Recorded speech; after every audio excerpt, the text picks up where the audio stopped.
There is some weird information floating around out there in the interwebs about really what it takes to start a personal chef business. And you know me, if you've been here for any amount of time, you know I'm always going to tell it to you straight. So I'm going to tell you what these four big myths or misunderstandings, whatever, are floating around out there about starting a personal chef business so you can make your own informed decision with all the facts. Hey there, Chef Shelley here. I've had a successful personal chef business for over 15 years. When I'm not cooking for my own clients, I'm here helping passionate cooks just like you start your own personal chef business so you can get paid to do what you love, cook on your own terms, all the freedom, all the joy that you want. If that sounds like something you're interested in, be sure to like this video, subscribe, and hit the little bell so that you never miss one of my weekly videos. Myth number one I hear a lot is that you have to buy a bunch of equipment.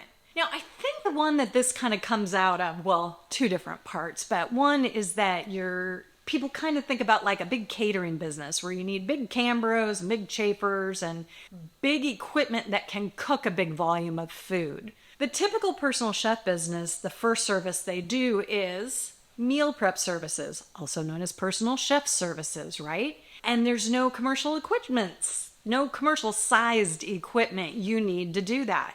It's all the regular stuff that you use to cook for yourself all the time, probably, because you're not doing anything in that big a bulk.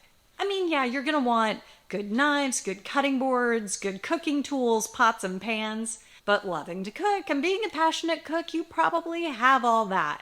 That's the other part. But we always want more, right? And we always want better. And that's 100% true.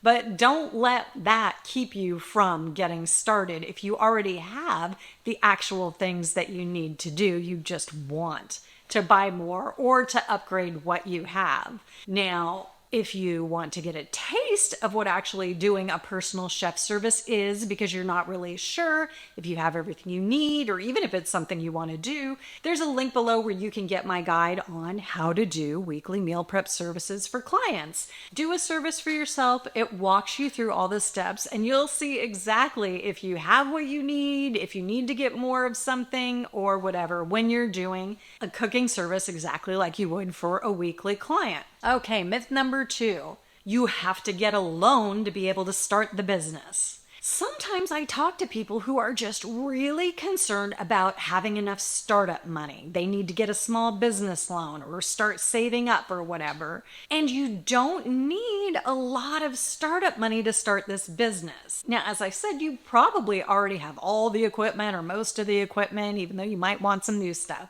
But you're not going to need the big commercial equipment. You're not going to need, if you're doing it the traditional way, a commercial kitchen to kit out with equipment or a lease to pay for or anything like that. You're not going to have employees and payroll, and you're not going to, have inventory or anything like that. The biggest things people need that they get hung up on too are that they have to have a website and stuff. And even if you insist on getting a website before you get started, which you don't have to do, you can get that for peanuts now. It's not like it used to be when you had to hire a web designer to make you a website because you didn't know how to code HTML. Doing a personal chef business, you're not going to be selling food off your website, so you don't need online purchasing or anything secure to get clients' information or anything. All you need is some pages with information about your services, a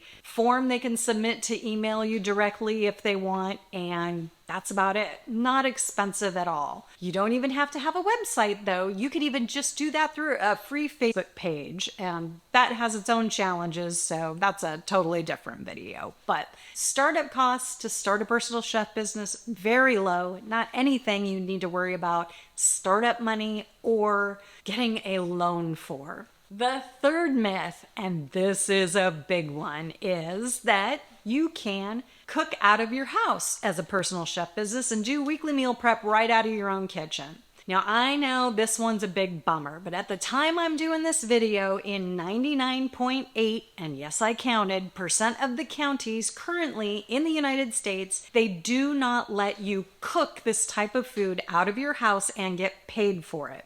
Laws allow you to bake and do non-hazardous foods That's an entirely different business than doing meals. Now, some people don't check with their local health department. Some people know better and just choose to do it anyway, right? And it's understandable why there can be a lot of confusion about this because so many people are out there doing things out of their kitchen, right? I would say that the hospitality industry is second only to maybe construction when it comes to people trying to fly under the radar, right? But the difference here again is when you're doing something that can make people ill. 48 million people get food poisoning every year. 128,000 have to go to the hospital. It's so bad. 3,000 people die every single year from food poisoning. I really encourage you to consider the liability. Even if you have liability insurance for a personal chef business, it will not cover you if you're not doing it legally. And we all know how sue happy people are, right?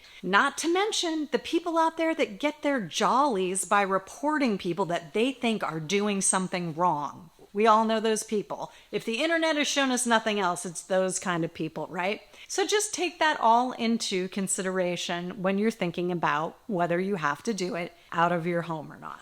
The fourth and biggest myth about starting a personal chef business is that you have to go to culinary school. Now, you have to be a great cook and people have to love your food.